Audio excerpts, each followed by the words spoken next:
Hello everyone, today I will tell you about the film Hyena Road. Enjoy watching! Before watching, please don't forget to subscribe and leave a comment. I'm trying to develop this channel and your support is the only thing I have. The film begins with a group of soldiers surveying an area called Hyena Trail. There they spot a Middle Eastern man with a small explosive device on a mountainside. Due to the danger he poses, the soldiers decide to eliminate the targets, killing the man on the spot. While the squad is waiting to return to base, one of the soldiers named Ryan notices black spots on the road. Noting that the road may be mined, Ryan demands that the column stop and orders a sniper to shoot at each of the black marks. The first 2 shots are ineffective, but when the sniper shoots at the third mark, it explodes. Suddenly, a crowd of enemies begins to appear out of nowhere, separating the military forces from their support. Because of this, the squad has to come up with a new retreat plan. While running away, the soldiers notice a small village in Africa, in which they decide to fortify themselves. Having passed everything, they meet an elder who, without thinking, throws out a grenade. Ryan reports this man in the area, which arouses the interest of their leadership. Captain Pitt asks for a description of the elder. He clearly knows something about this man. The elder invites them home, and Ryan, trusting the elder, tells his soldiers to follow him. Inside, the soldiers check their belongings. Children calmly enter the room with food. For them, war is already a common thing. The soldiers approach the exit when suddenly a wall appears next to the elder with an explosion, covering the enemy's passage. The man comes to his senses without hesitation. The soldiers say goodbye to each other, thinking that this is their last battle. However, the elder returns. The enemy retreated for some reason. The squad still does not understand what happened, but Captain Pitt apparently guesses something. Meanwhile, the creation of roads called the Hyena Trail is generally discussed with Bashir Daud Khan and his son. Bashir is an influential person with a huge number of militants under his command. The general hopes that he will support the construction of the road, as it is vital to defeating the militia. At first, Bashir refuses, but a little later he and his son agree to support the construction. After the meeting, Pete discusses Bashir with his colleague and then tells her that he is leaving. On their way there, Pete explains that Alexander the Great once tried to conquer Afghanistan, but even the country's soil was hostile to any invader. Ryan sits down with Jen, who was eating alone.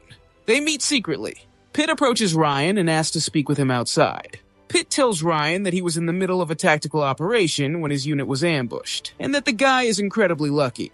He says that the militia retreated only because an elder took advantage of an old custom by hiding them in his house. Then Pitt asks Ryan to go with him to find and identify this old man.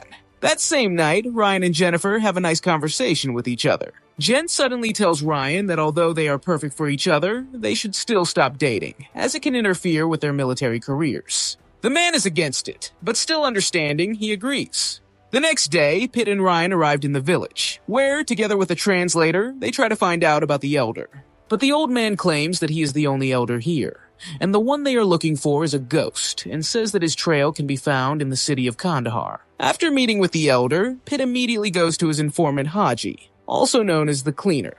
Haji reports to Pitt that the ghost has really returned, and that his uncle has arranged a meeting with him. After this, Ryan informs his group that they have a departure tomorrow. He also tells that 2 soldiers from their army were captured by the militia, which enrages one of the group members. The man realizes that there is nothing worse than being captured alive and being subjected to hellish torture. The next day, Pitt and Ryan, along with other soldiers, have some fun, listening to music to relieve tension before the start of the operation. After this, the column begins to move towards Kandahar. Before reaching the destination, Pitt discreetly drops off Haji.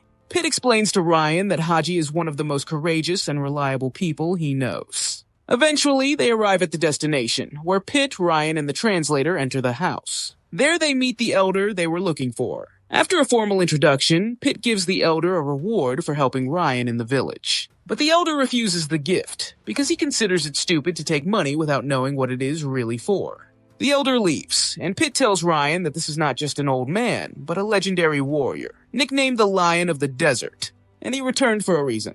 On the way to the cars, Pitt explains why the elder is also called a ghost. He says that during the Soviet occupation of Afghanistan, no one managed to kill this warrior.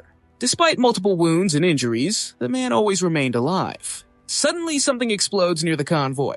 Luckily, they survive and manage to leave the transport. Pete, Ryan, and the translator run through the streets of the city under heavy fire, and the enemies meanwhile continue to gather on the roofs of houses. When the situation seems hopeless, Haji comes to the rescue again. The three of them quickly jump into the back of the truck, and Haji says that as soon as he heard the shots, he immediately went after them. Returning to the base, Pete shares with Ryan with admiration the consequences of this crazy fight and the losses suffered by the militia. Then Pete expresses his cynical opinion that there will be no victory for them in Afghanistan, because the locals do not need anything from them. Ryan is more optimistic, believing that even one bullet can change everything. After this conversation, Pete meets with Haji. The soldier does not understand why the ghost agreed to the meeting if he did not tell anything anyway. Then he instructs Haji to find out everything about the village in which the ghost lives, and the man immediately gets to work. Pitt learns more information through his communications channels, and Haji finds out that the land on which the village stands belongs to Bashir. Pitt then asks Haji to come to the base under any pretext. At the same time, Jennifer is at the doctor's. It turns out that the girl is pregnant, but for now she wants to keep it a secret. When Haji arrives, he, Ryan, and Pete discuss Bashir's land. It turns out that he rents out the land to farmers, and if they cannot pay on time, they get into big trouble. One of these farmers is the son of a ghost. That is why he returned to protect the honor of his family. Ryan then tells Pitt that he has snipers nearby who can monitor what is happening in the area. After this, Ryan's squad prepares their equipment and weapons for another operation. The next morning, the soldiers take up positions in the mountains near the village. There, they can get a clear view of what is happening by watching everything through a scope. At first, nothing happens, but soon Bashir's convoy arrives at the gate. The militants enter and kidnap the ghost's granddaughters. The sniper asks for the order to open fire to prevent the kidnapping, but Pitt tells them not to shoot unless the militants have weapons. Ryan storms out of the comms room in a rage over what just happened. Jen follows him, telling him that they must adhere to the chain of command and the rules of engagement. Jen apparently wants to tell him about her pregnancy, but Ryan interrupts her to talk to Pete, who has just left the command center. Pete tells Ryan that Bashir needs the children as payment for a debt, and that they cannot interfere, as Bashir is a very important asset to them. They then meet Haji, who tells them that Ghost will take revenge according to an old tribal custom. It turns out that Ghost and Bashir fought together in the same army against the Soviets, and that is when the feud between them began. Pitt believes that Bashir must be killed, but only Ghost can do it in a way that looks like a personal reprisal, not a political one. He also tells Ryan that they will meet Ghost at a safe house. At the same time, Ghost is told the news about his granddaughters, which obviously angers and saddens him. In the next scene, Bashir's son leaves a beauty salon and is suddenly kidnapped by unknown people, and then takes him straight to the Ghost. Bashir also receives bad news. But back to Ryan, who comes to talk to Jennifer. The girl shows Ryan a picture of their future child. The man says that this is the most beautiful thing he has seen in his life, and that of course he wants to be a father. Jen cries, because she thought that Ryan would refuse to take on such responsibility. Meanwhile, Pitt meets with the general to discuss the future of Bashir. Because it is because of him and the constant attacks on construction trucks that the deadlines for the construction of the Hyena Trail are constantly postponed. In addition, Pitt tells him that he intends to make the Ghost his ally, and the general agrees, because he hates Bashir.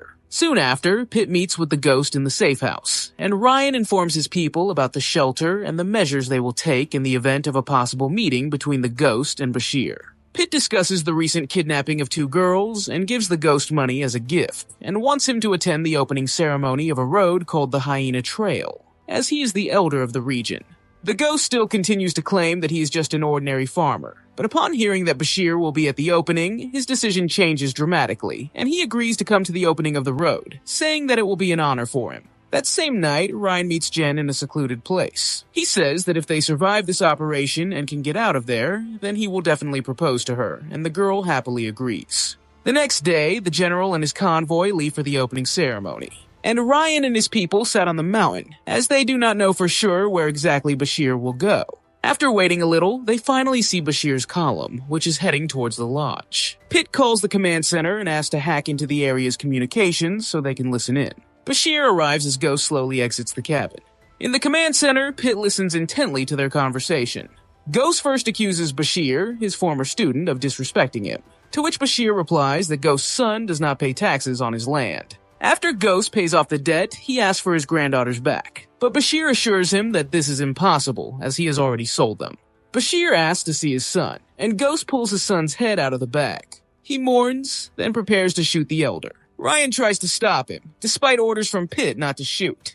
Ryan shoots anyway, killing Bashir instantly. As the group leaves their position, Pitt reprimands Ryan for shooting against his orders, saying that he interfered with Ghost's honorable death. The squad arrives at a village where they meet an elder. Suddenly, they are attacked by militia, who outnumber them. Ryan's squad is joined by a ghost, and they struggle to escape from the enemy. Realizing that they can't escape, the soldiers hide in a house. Ryan realizes that they can't get out, and that this is their last stand. The man asks for artillery to hit the sector they are in to take as many people as possible with them. Hearing this, Jen screams at him to reject the request, but Ryan is unmoved. Expecting to die, Ryan tells the ghost that he will become a father. He then apologizes to Jen. Soon after, artillery devastates the sector, killing everyone in it. We are then taken to the soldiers who are conducting an operation to free the children taken captive. There they find and save the ghost's granddaughters. The film ends with a ceremony to say goodbye to the fallen soldiers, whose bodies are sent home. And in the desert, the ghost's son visits his father's grave with his daughters.